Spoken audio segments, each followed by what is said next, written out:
Aujourd'hui, je parle d'un groupe d'artistes qui a non seulement laissé beaucoup de traces à Montréal, mais qui a carrément révolutionné le Québec.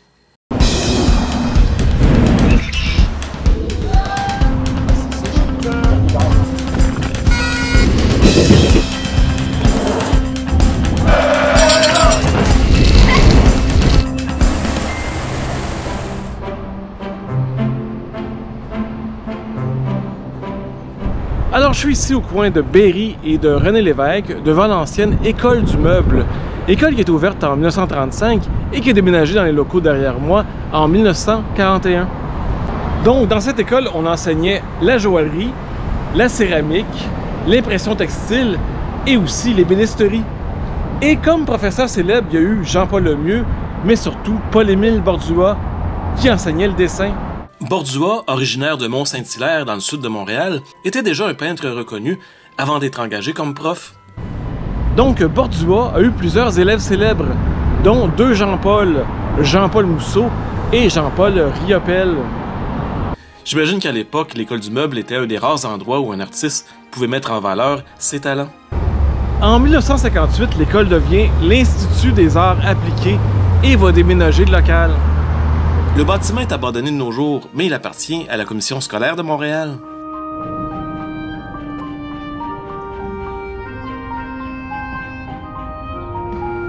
Donc je suis ici au 3940 rue de Montana, pas loin de la rue Napoléon et du parc La Fontaine, et c'est ici qu'il y avait l'atelier de Paul-Émile Bordua. Bordua habitait sur la rue Napoléon à cette époque-là. Et à partir de 1941, Paul-Émile Bordua a organisé des réunions d'artistes dans son atelier. Évidemment, plusieurs de ces artistes étaient de ses étudiants à l'école du meuble, mais pas que. Il y avait aussi la famille et d'autres artistes qui venaient des écoles des beaux-arts. C'est dans cette maison que serait né le mouvement artistique des automatistes. Et on faisait pas juste parler d'art là-dedans, on parlait aussi de société, de politique et même de psychanalyse.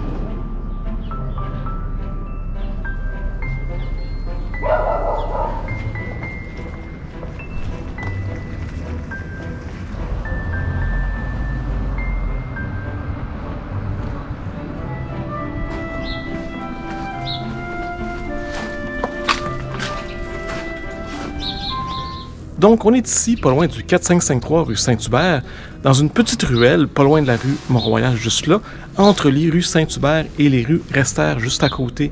Et c'est ici qu'il y avait l'atelier de la ruelle.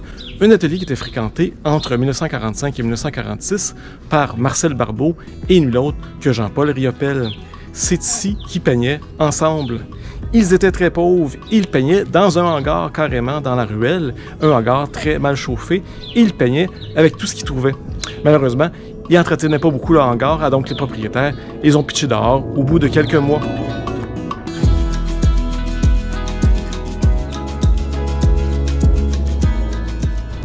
Bon, maintenant que je vous ai fait l'histoire des automatistes, je vais vous parler un petit peu et vous montrer les œuvres d'art public qu'ils ont laissées à Montréal. Je prétends pas du tout de vous montrer toutes les œuvres et tous les artistes. D'ailleurs, s'il m'en manque, n'hésitez pas à l'écrire dans les commentaires. Commençons donc par Paul-Émile Bordua. Même si c'était lui l'instigateur des automatistes, on retrouve très peu d'art public de Bordua à Montréal. Si on veut en voir quelques-unes, il faut aller sur le Mont-Royal, plus précisément dans le chalet près du belvédère Kondiaronk. Juste là, il y a plusieurs peintures qui représentent l'histoire de Montréal. Bordua a fait quelques reproductions d'images célèbres. Pour les amateurs d'histoire de Montréal comme moi, c'est très intéressant.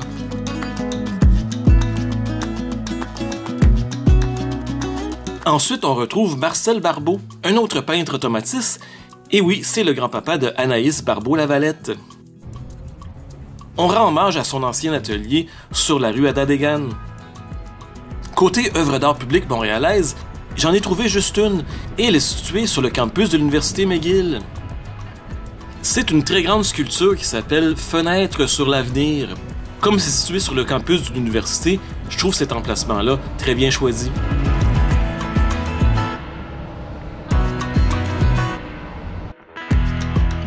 Parlons maintenant du très prolifique Jean-Paul Mousseau. Surtout reconnu à Montréal pour ses œuvres dans le métro, comme à la station Honoré-Beaugrand, à la station Square Victoria et à la station Viau.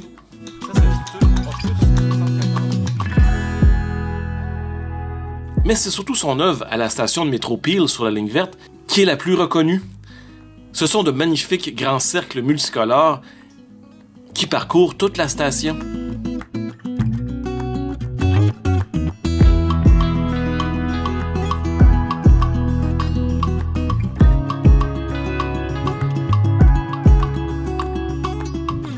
Parlons maintenant de Marcel Ferron, une autre automatiste reconnue pour ses œuvres dans le métro. Elle a une œuvre dans le métro Vendôme que j'avais pas pu filmer parce qu'elle était en rénovation. Mais c'est évidemment ses verrières au métro Champ-de-Mars qui ont fait toute sa renommée. Et c'est même une renommée internationale.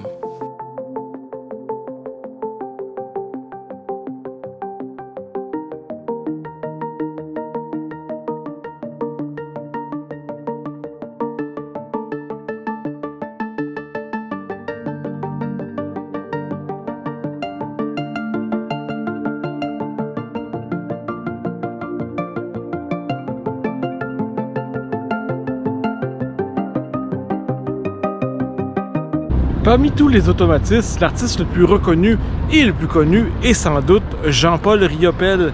C'est pour ça qu'il y a ici, à Montréal, en plein centre-ville, une place à son nom.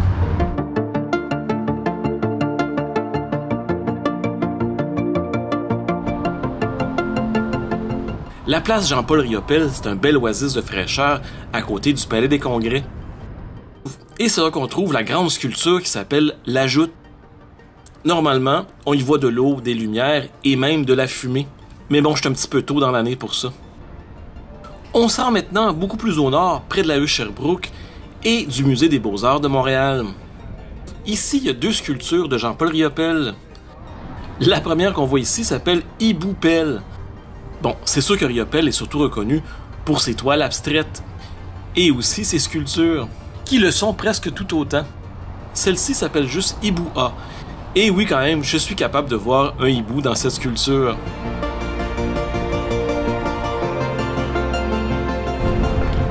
Mais l'œuvre la plus importante que les automatistes ont léguée, non seulement à Montréal, mais au Québec en entier, c'est ni une sculpture, ni une peinture, mais plutôt le refus global.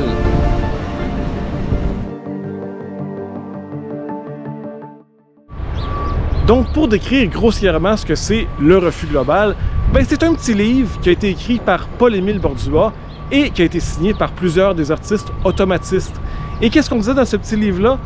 On dénonçait les valeurs traditionnelles québécoises. Entre autres, évidemment, le gouvernement de Duplessis, un gouvernement ultra-conservateur qui était très oppressant, qui ne permettait pas l'art de vivre, en fait. Et aussi, évidemment, la religion catholique, qui nous dictait carrément comment vivre nos vies. Ne succombez pas à la tentation du diable, n'allez pas sur Internet et surtout pas YouTube. Il y a même une chaîne Captain Montréal qui est vraiment possédée du démon. Évitez-la. Évidemment, les autorités de l'époque l'ont pas beaucoup apprécié et Bordua a perdu sa job à l'école du meuble. Il a même été obligé de s'exiler en France pour le reste de sa vie. Dans une petite ruelle sur Saint-Denis, pas loin de la rue Emery, on a une belle murale qui rend hommage au manifeste du refus global, avec quelques petits extraits.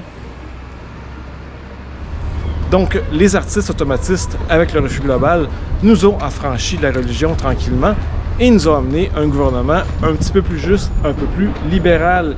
Et ça, on appelait ça la Révolution tranquille.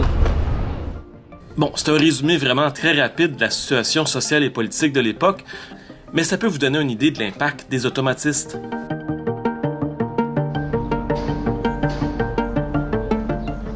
Le dernier lieu qu'on va visiter aujourd'hui est situé au coin de la rue Sainte-Catherine et de la rue Clark.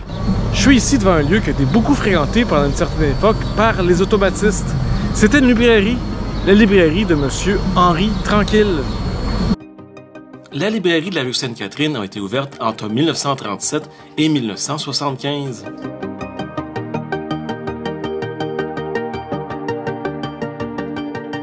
Donc Henri Tranquille était un libraire assez avant-gardiste. Il aimait beaucoup les livres d'art et les livres qui avaient des pensées, disons, un peu plus risquées pour l'époque. Et c'est ça, d'après moi, qui a attiré les automatistes dans sa librairie.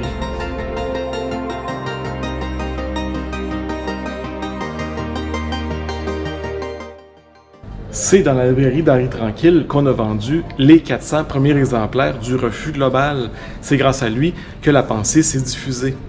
J'aime beaucoup, beaucoup la visite. Réellement, j'aime beaucoup. Surtout s'il y a eu une conversation littéraire avec ça. D'ailleurs, c'est par ce point sensible qu'on m'atteint. Donc, on peut dire que Henri Tranquille a beaucoup contribué, lui aussi, à la Révolution tranquille. C'est drôle, ça a le même nom.